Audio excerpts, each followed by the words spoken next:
Hello, and welcome to Be Here Now, the Peaceful Empowerment Work Show, where presence invites perspective and allows peace. We are live on the new streaming network.com TV and podcast and WGSN-DB Going Solo Network. If you like our content, Janice and I would love it if you would like, comment, share, and subscribe to our channel. Yes. Today's topic is what can happen when you feel forced to make a change with our special guest, Kelly Reider. I am your co-host, Judy Ford, and I am here with my co-host in peace, Miss Janice Leonard. Hey, hi everybody. Welcome, please. Woo!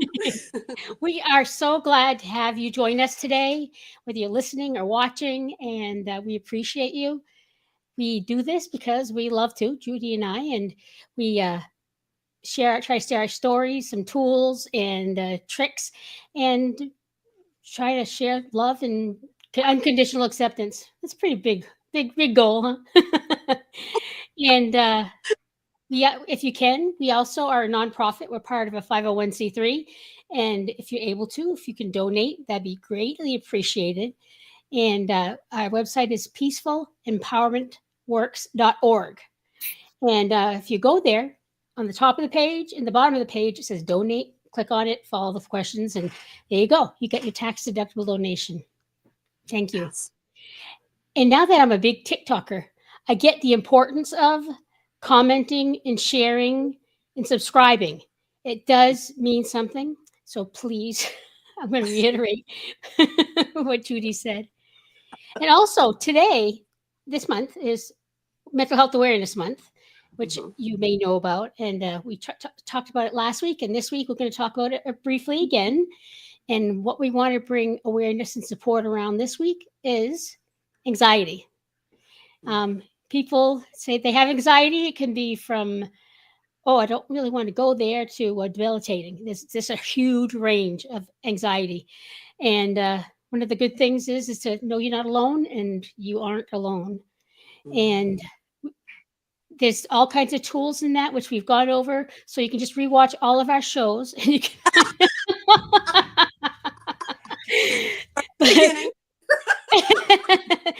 we'll probably talk about more today, but if you watch us, that's the kind of thing we like to share. And that's it. That was great, Janice. That was great. All right. Janice, would you like to ring us in, please? Oh, yeah. All right. Everybody just take a nice deep breath in through your nose and out through your mouth.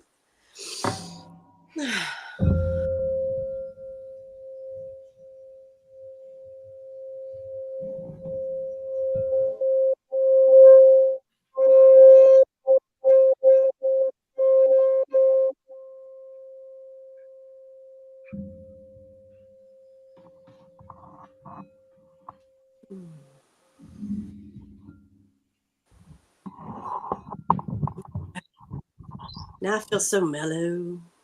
It's all gray outside, and I'm like, hey, man. Hey, Janice, what do you have for good news today? Hey, man, you know what I got? I got some chickens. Like I said, we just to avoid copyright issues. We've lost 2 shows we've lost because of copyright problems. But so we're trying to find other things and we're open for any ideas. Please share them. And so this is one of my what I'm grateful for today videos. And over to you, Solario. I am grateful for the spring. It's finally here. We did our first mowing of the season. So that means the grass is looking good and everything is wonderful here. So pretty. Yay. And the chickens are getting big. We have to put them in a bigger pen. Here. Look at how big my chicks have gotten. Whoa. Let me see the other ones. Oh, look at that. They're going to have to get out of here soon. We're going to put them in a big pen. Yeah, they don't like us in here looking at them. How about you? What are you grateful for? Think about it. Take a breath. Remember, we'll get through this together. Mm. Your chickens are in that what I call the ugly teenager phase. Oh yeah, they are. Part feather and part fuzz, and they're just like, yeah. I showed one at the video when we first got them. They were much cuter back then, but they still ran in the corner when we were around. Yeah, we got chicks. Well, first of all, we have long winters in Vermont, and it snows until who knows when. So when the day that we get to mow the lawn, it's like officially summer or spring, whatever. But because that's when all the lawn, we have quite a big lawn, but it's all nice and even and it's greener, and I just love it. I love that day, and it smells so good. And we got chicks this year. We got a dozen. We did lose one, but I guess only losing one is good. And we got them as little baby chicks, and like she said, they're kind of like in adolescence now. But we do have them out in the bigger coop. We got a big coop, outside, so they've already graduated to the big coop, but not the outside one yet. They're still inside. Mike's got to make it weasel proof because we did lose our chicks a couple of years ago because of weasels got in, and it was awful.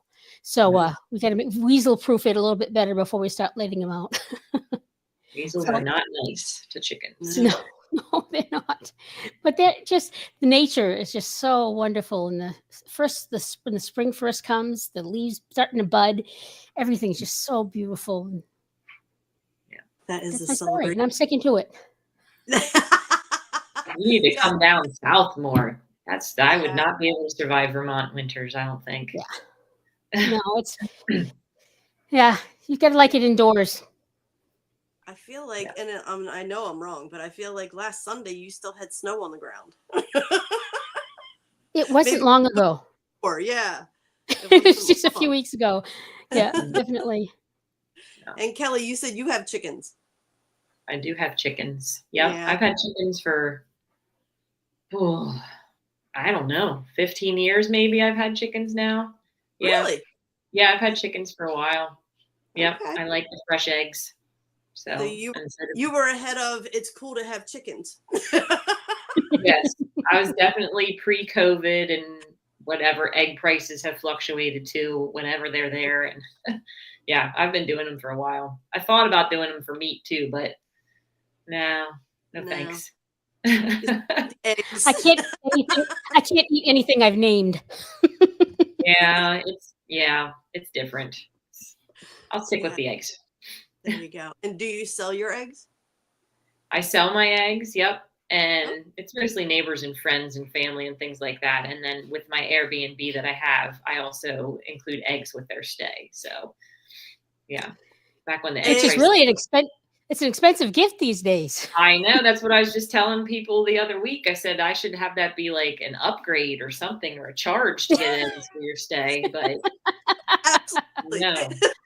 And I usually tell them if you want more, because I give them half a dozen, because it only houses 2 people at the Airbnb anyway. So usually their stay is a weekend, but I'm like, if you want more, just let me know. And I just bring them eggs. But yeah. Do you wash them first? Because you cannot give eggs. I cannot give eggs straight from the chicken to a person. Do you wash your eggs? I'm guessing you have good quality hay, probably. Yeah. That you change often. Yes.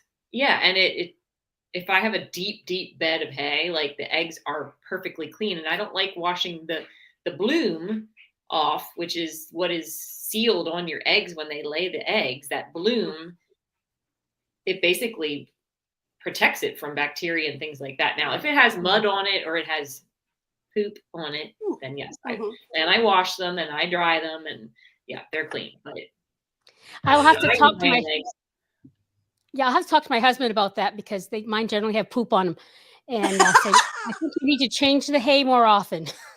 Yeah, or just deep.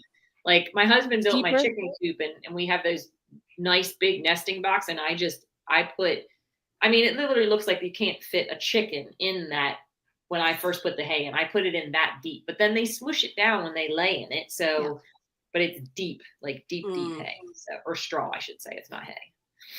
Yeah. Okay. I was working with a dairy farmer before I learned there was a difference between straw and hay. Yeah. She's like, you're such a city girl. But I'm not. Janice, do you look like you're not sure if you know if it's, do you just don't know the difference, or are you just not sure which one you use? I think we always get hay. Is what I was thinking. That's more Do I know the expensive. difference? I'm not sure, but we have a lot of horse barns and that around. So there people sell hay a lot, or you can get it cheaply from neighbors and that. But we hay in fields, once a year, so twice a year. So I think it's all hay. Hay you can feed to like your cows and your sheep and things like that, but you don't feed them straw. Straw is just bedding because it's basically just hollow, very grainy, like not grainy, fibrous. So that's just a bedding. So usually straw is cheaper than hay. So this is great because not only do we get all kinds of lessons on how to be more at peace, we also teach you about hay and straw and how to keep your chicken eggs from getting poop on them.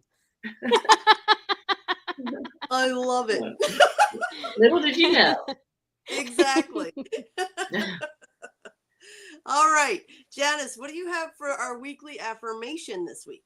Oh, that's right. Because we know attitude is everything. Attitude is everything. This is now one of our guests we had recently was Sharon Muzio, and she produces these cards, the affirmation cards. So I don't have. Oh, I do have them right here, and it was pretty cool. It comes in this neat little, these things. I forgot what they're called. I can't think of words the older I get. A little bag. Anyways, and see, it's got like all kinds of affirmations. There's one a week. So I thought maybe I don't know. I don't always trust mine. I think they're good for me, but I really want to reach the masses. So I want to make sure I use the best affirmation. So I think I'm going to be using hers. I found also, this is also for my video, my daily, not daily, I'm putting it on my TikTok now and my Facebook, the weekly affirmation and the weekly pearls. So I changed it to we. But the point of it is you look to a mirror, but you say I. But as I'm saying it to you, I want you to know that we are fearless. We were not made to give up. No, we were not. It's an important time to be fearless. And sometimes that word fearless, it overwhelms me because, it's the absence of fear. Whereas I'm thinking, I don't know if I've ever lived with a complete absence of fear. I know one of my barriers to wellness is my anxiety, my fear and anxiety, but I think it's more fear of failure, fear of whatever. But yeah, right. That's a biggie. Yeah. I feel like a big hurdle for me was being able to admit the fear's there, but not let it dictate and control whether I tried things or not, whether I put myself out there. So it's, it is. We are capable of being fearless. We just need to believe it. Yes, we are. For me, it's the fear of the fear, if that makes any sense. It does. It does.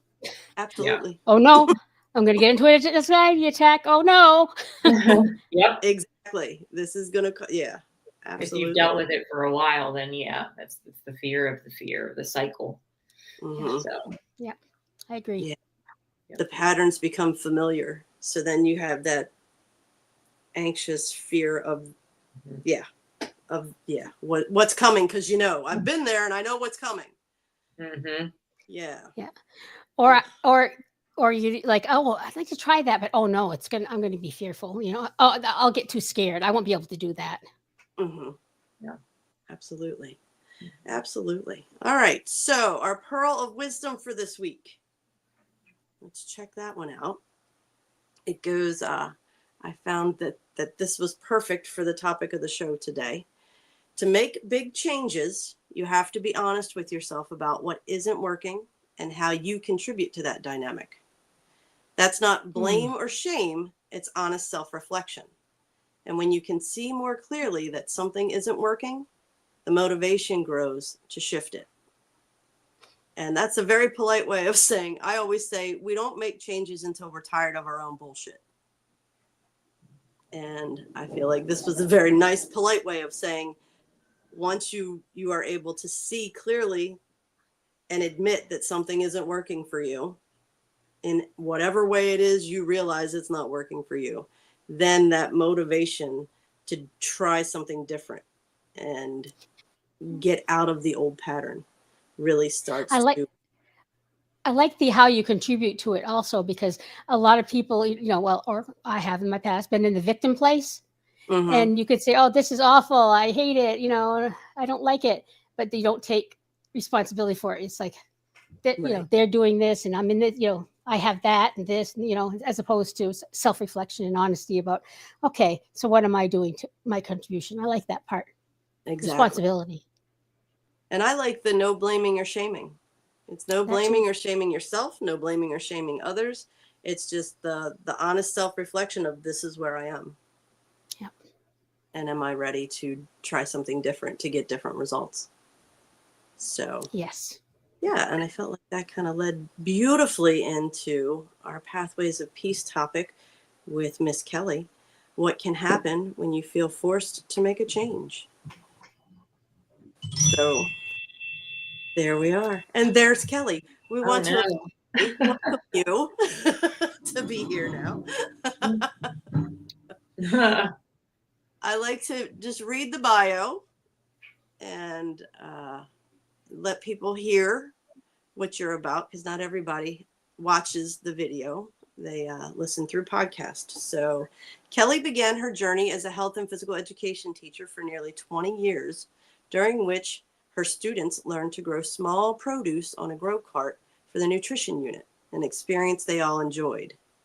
After transitioning from teaching, Kelly joined Mad Radish Farm in Dover, PA, where her passion for growing food and using organic methods flourished. Her time at Mad Radish deepened her understanding and cultivation practices, marketing, wholesale, partnership, and business operations. After a little over 3 years, Kelly moved toward owning her own business, and in 2025 was thrilled to take over Linda and Al's Microgreens business and continue providing clients with the high quality products they expect. Honestly, this is the part I love the most. Honestly, Kelly's bottom line is that she really enjoys growing food. She has a huge passion for providing her customers with the product that they enjoy and want to share with their family and friends. Kelly looks forward to growing Kelly's Microgreens into a business that people know and trust. Oh, Yeah. Well, that's nice. yeah. So before we dive into the meat of things, can we get a little background about you? Like, where were you born and raised? So I'm a homebody. I was born and raised in York, and then moved to East Berlin, Dover area in my middle school years, and I've pretty much been here minus my college years. Since then, I grow roots easily. And deeply. Yes, and deeply. Excellent. Do you have any siblings?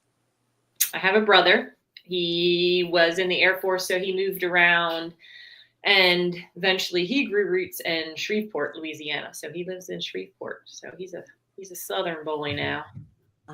Do you get down there to visit much? I have not, going back to the whole homebody thing. I don't go out very much, and some of my more friends that live further away are like, "Why don't you come out more?" I'm like, I don't like flying and I don't like change. Okay. So I was out there for his birthday. Yeah, that's about it. Okay. Oops. Yeah. When you were there, did you enjoy being down south? I did. Yeah. It was, I like being home, but yeah, it was nice to see his atmosphere of, like, the people that he lives with and his friends, and that, because he's definitely, he's been down there. Oh, I'm trying to think. I feel like he's been down there almost as long as he was up here when he was growing up. So he's definitely got a built-in family and friends and things like that. So yeah, he's happy. Okay. Excellent. What is one of your favorite childhood memories? It's always going to be, for me, going back to Ocracoke Island in North Carolina. We would vacation there. So if anybody is familiar with the Outer Banks and Ocracoke Island and you've been there, then you completely understand the charm as the one place you will get me out of my home, because it is my sanctuary of, I have it tattooed on my back. Let's put it that way. I have the coordinates tattooed on my back to Ocracoke Island and the seashell and waves. It's just so peaceful. If anybody's ever been there, they'll totally get what I'm saying. But yeah, Nice. I love it there.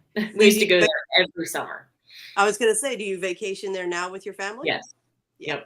Yep. And I've officially grown at least my daughter, who's 17, into wanting to go there frequently, because before it was like, they're a kid and they don't have friends to play with and things like that. But now she's staying like, I miss going to Ocracoke, because we haven't been there for like 2 years now. So I'm going to withdraw. The new business is not going to help my situation at all. That is not. No, it's not. Oh, well, we'll get there. Exactly. What did you find challenging? What was one of your biggest challenges growing up? It was the divorce of my parents. I was 11 years old and my mom left. So it was, I grew up very quickly because it was my dad. I stayed with my dad. I did not stay with my mom. So with my brother being like 7 or 8 years old, and we were in the middle at that point of moving from the West York house to the house that was being built at the time in East Berlin. Yeah, it was a lot for my dad to take on by himself. So I grew up really fast. Yeah. Okay. You started adulting at a very young age. I did. Yeah. From making dinners to cleaning to laundry to watching my brother, all of that stuff. That sounds overwhelming. As an 11-year-old, most kids, it was a lot. So it's amazing how in the moment, like I didn't realize how much it was. I don't know. I was just, I've always, fortunately and unfortunately, been the care person, like wanting to take care of things and do things and help. And again, a blessing and a curse at the same time. So, because you get yourself caught with things. Yeah. You're with the right crew here. Janice and I always say we're recovering people pleasers because we were. Yeah. I don't know if it's the searching for like, I feel like some of it is the searching for like the acceptance just because of the mom leaving in that scenario. Like, yeah. Yep. So I feel like that's and part of it. As long as I was taking care of everybody else, I didn't have to focus on my issues. Yeah. Well, those issues will let you know that they're there eventually. So experience that. And yeah, they sure will. Which I feel like this is a great place for us to take our commercial break because that rolls right into our topic for today. Ooh. Yeah. So we'll be right back.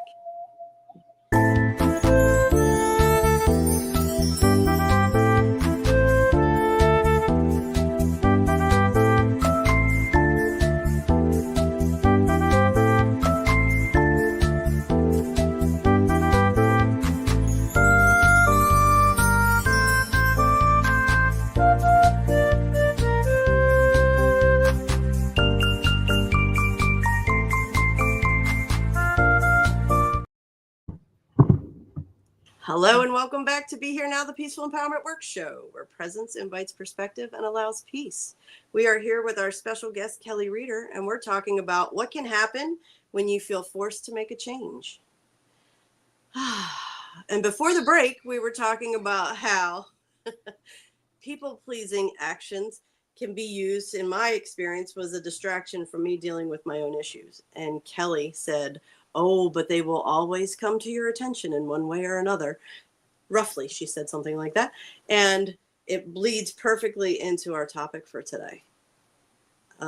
Kelly, when did you feel forced that how many times, throughout your life have you felt forced to make a change, and what brought that on?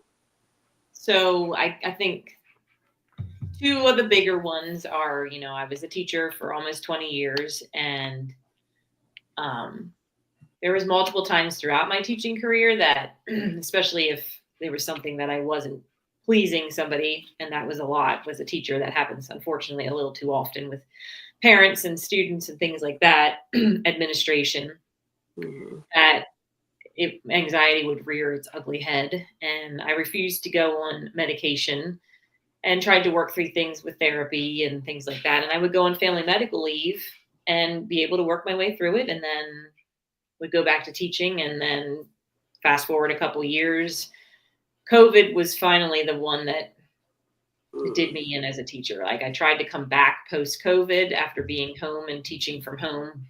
Right. And I took family medical leave, and it didn't do the trick. 12 weeks was up and I couldn't go back. So I literally mentally was unable to eat and sleep and function. So I had to leave my teaching career, which I was supposed to do a lot sooner. I just didn't listen. So, I tell my husband in the past, I was like, I don't know why I have to be like this for me to like make the change. And he goes, because you didn't listen sooner. And I'm like, I don't like change. I don't like change. And I don't like, most people don't like change, although he thrives off of it. And so I left my teaching career then. And then I worked at a farm, and it was another scenario. It's hard. I'm in a situation where, like, I love this place that I worked. I love these people that I worked with, and I still do, but it was not a great situation for me to be in anymore. So again, I knew that leading up to maybe the last year that I was there. I was only there for 3 years, trying to people please again, significantly, and taking ownership for that on myself. Janice, like you said earlier there, that was my fault. That wasn't all them. That was me. I left myself in that situation. I fed that situation by continuing to try to please and please and please and please. That's on me. That doesn't have anything to do with them. And I was vocal with that about that with them. So anyways, I guess another year, it hit a time where physically and mentally I didn't listen. And again, I wasn't eating, I wasn't sleeping, I was nauseous, I was just a mess. And I couldn't go back. I literally physically and mentally could not go back to my job. It was impossible, at least in my brain. Maybe it was possible, but I wasn't meant to do that anymore. So your body was telling you no. Yeah. Your body was saying it is impossible. Yeah. So I left that position and, continued to wait with the financial stress that my husband was very supportive of, and just said, don't worry about it. We'll figure it out. And then the microgreens business presented itself in February, and now I'm a business owner and working for myself, which is a good situation for me. And, there's still self-doubt. I wish that I could say that it's perfect. And I'm like, this is great. I have the answer to everything, but I don't. I'm just following what feels better. So yeah. So hopefully, but that's huge. That's so big, Kelly, that you made the choice to follow what feels better. Yeah. And you took the time to wait. You were patient. That was hard. Yes. It's very hard. And I know with the clients that I work with, we are all being challenged to be patient. Focus on how we're feeling in our own skin, and allow the universe to bring to us what it is we desire. We have to get our vibration to the place where it aligns with what we want. It's hard because part of it too is you can't just sit there and let nothing happen. You can't be a bump on the log. So it's the balance of am I trying to pursue something that I'm just doing it because I feel like I need to do it, or, not necessarily, or is I'm doing it because this is what I want to do. And that that's really hard to decipher, I feel like. Janice, I feel like you're in a very similar spot. You're thinking of moving forward. You would like to do more things that make you happy. And you're addressing the fact that I'm happy with things I'm good at, but are those things that make me happy? Yeah, it's funny because, I'm all about, hopefully not so much, all about being accepted and loved. And that was, I lived for that. And when I was good at something, then people think you're great, right? Mhm. So I always was driven towards things that I do well. But I'm learning that because now I'm like ready to retire. Well, I'm semi-retired, and it's like I want to retire, and it's like, but why don't you just keep that job? Why don't you just keep that? No, but it's not what my goal is now. My goal really, I need to figure out me. So it's hard because you're still drawn to the old patterns of pleasing, being good at something, and oh, heaven forbid, one of my biggest fears has always been actually leaving a job, telling them you want to leave because then they're going to hate you, right? Mhm. One of my old messages. So it's interesting, yeah. But it doesn't. What really feeds me, like right now, I'm working some good jobs, but it's coming on the show. It's Thursdays that I actually, yeah. So hey, it's this. I don't do that other days. So I'm just learning. There's a difference. Yeah. Yeah. Just because you're good at it doesn't mean you have to do it. Yeah. Well, I mean, much rather be the one to actually follow through and make the decision than have your body decide it for you, because that sucks. Exactly. It sucks. And I've always done that too. yeah.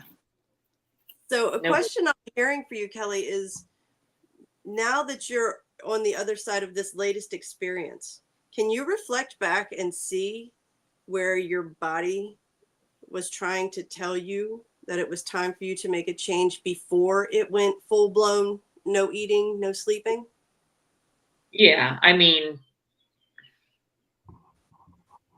I can't say that it was like a blaring neon sign type scenario, obviously, but it was just,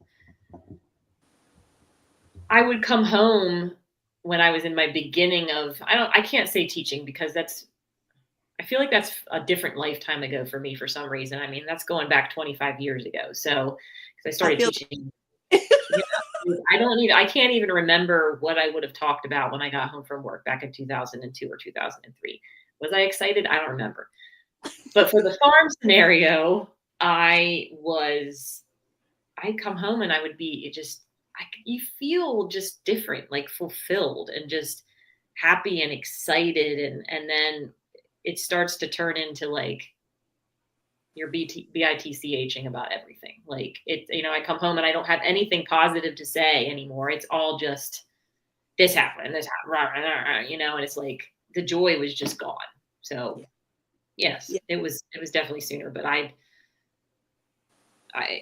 don't want to have to, if I ever have to leave a position, or what will be my business now at this point, but I hope that I can just do it before I get to that point. That would be a big accomplishment in my life. But again, maybe I've already gotten to that point. I don't need to do that. Question mark. Well, and that's, it's learning, having that awareness that when you realize, or even, your husband, he's just so supportive and your kids are great. When they can bring to your attention, Mom, you're complaining about a lot more than what you celebrate. Then that's an indication that, okay, it's time for me to look at things. Yeah. Because, who knows? You're new in this microgreen business. You love to grow things.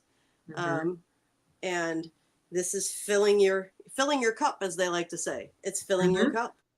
And and it's so funny because we were talking in the pregame about how we tell our kids to follow their joy and do what makes you happy and blah, blah, blah, blah, blah.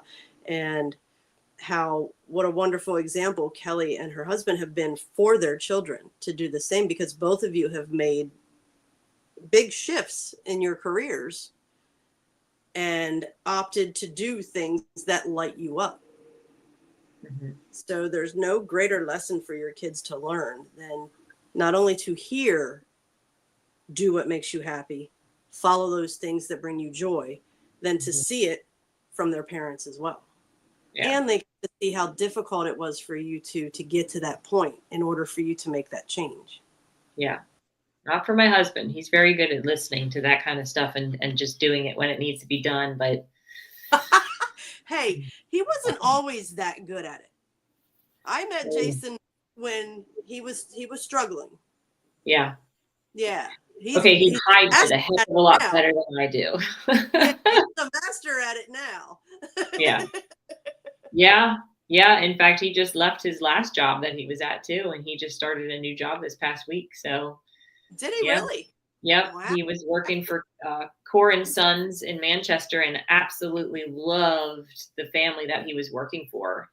But it was very physically demanding on him because, you know, he was the hired work. So he was given the grunt work. So, you know, he was doing the jackhammering and he was doing the stripping of the roof and he was doing all the painting. And he was just like, I'm exhausted. And so now he works up in Mechanicsburg at Chase Fitness Oh, with a couple, and he's doing like training up there. So outstanding. yeah. So, That's great. so he just made another change. So we're just about changes everywhere here. See? And you know, I'm a stickler about words because this is what comes through consistently with clients is they're going to challenge you to stop saying you hate change, because the only thing consistent in life is change. That's so true. You know, I was just thinking of that. I was thinking how you said that you hate change, and I was listening to you talk about all the changes that are going on. Whoa, maybe that needs to be updated. Mm. That's very true. Good point. Good point. Heard. Heard. Judy's taught me how to do that. Yes. Oh. Okay, so let's talk about more of what you love. You love to grow things, and you're into this new business, this microgreens business. And it was funny because I don't know much about microgreens at all, and maybe we have listeners that don't know much about microgreens either. Can you educate us in that department, please? Yeah. So microgreens are a step above a sprout. So a lot of people are familiar with the sprout. Sprouts are grown in dark environments. And so it's just basically the germinated seed and like the stem and just barely any cotyledons, which are the first leaves that grow. And a microgreen takes from that. So I grow these in stacks in trays, and I stack these trays on top of one another with these seeds growing in there. And then I put a 15-pound block on top of these trays, and they sit in a germination chamber for 4 days. And what happens is that's mimicking their actual growing environment where they have to push through the soil, and it gives them a strong stem so that when I go to harvest them, they're easier to harvest. Then I move them under lights, which is where they're changing from a sprout now. They're turning into a microgreen. And within 24 hours, they have gotten, much taller, and they're getting green on the tips of them. And then they stay on the lights for like another anywhere from 3 to 7 days, depending on what I'm growing. So I grow basically in a microgreen, you can grow any types of variety. So I grow an arugula, a broccoli, a cabbage, a pea, a radish, and a spicy mix. So the big push with these is you're taking the vitamins and the minerals and the nutrients that would have been in the full grown of that plant, say broccoli, and you're smushing all those nutrients down into the little leaves. Mm-hmm. So you're getting up to 40 times the amount of nutrients in these greens. I'm cutting them off and I'm putting them into clamshells, and then you can put these things on. The joke is you can put them on virtually anything except for ice cream.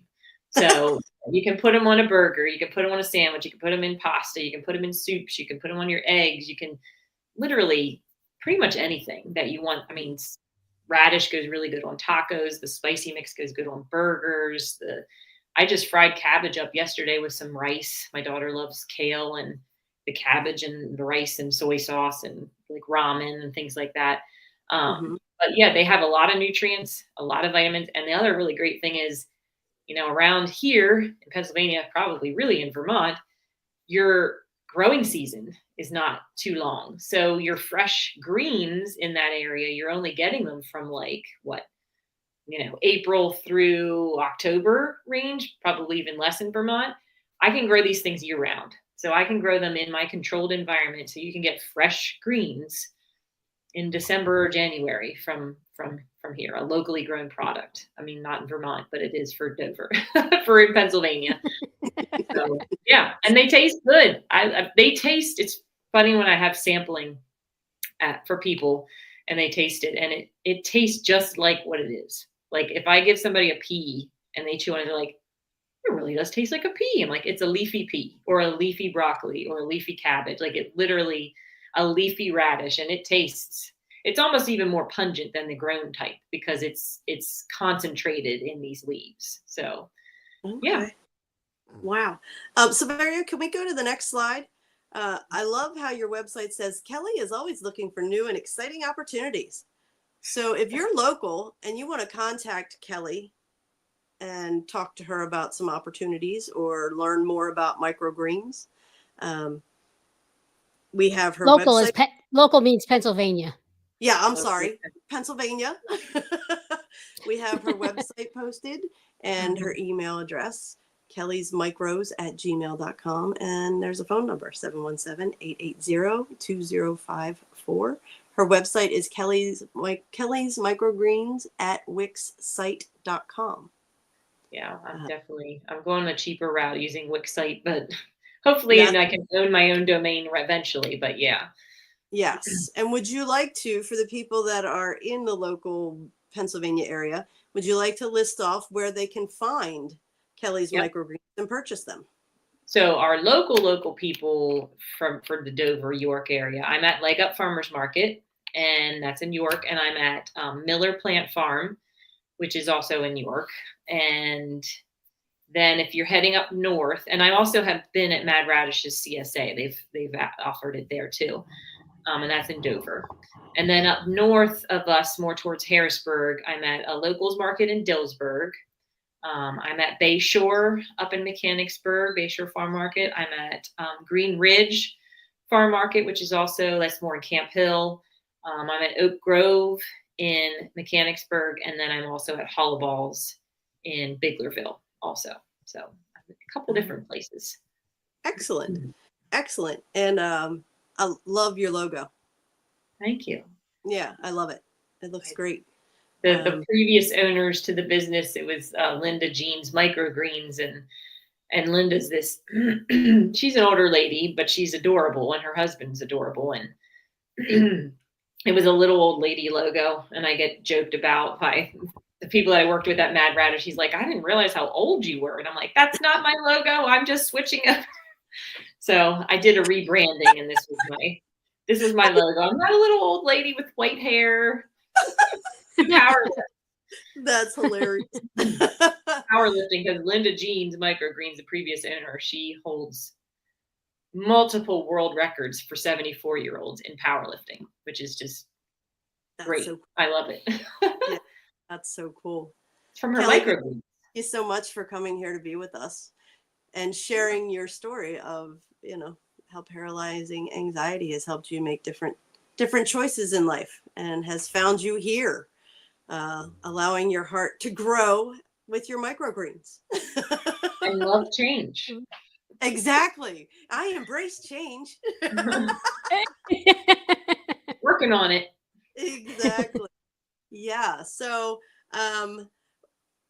who knows? Maybe a year from now, we'll have you back in with an update. You'll be expanding, and hopefully we'll get that vacation in for you. I was going to say, have people working for me so that I can take a vacation every once in a while. That would be great. Absolutely. That's what we're putting out there, universe. Yes.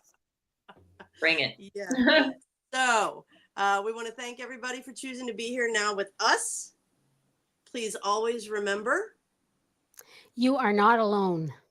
And don't ever forget, you are awesome. Thank you. Thank you so much, ladies. Thank you, Silverio. Thank you.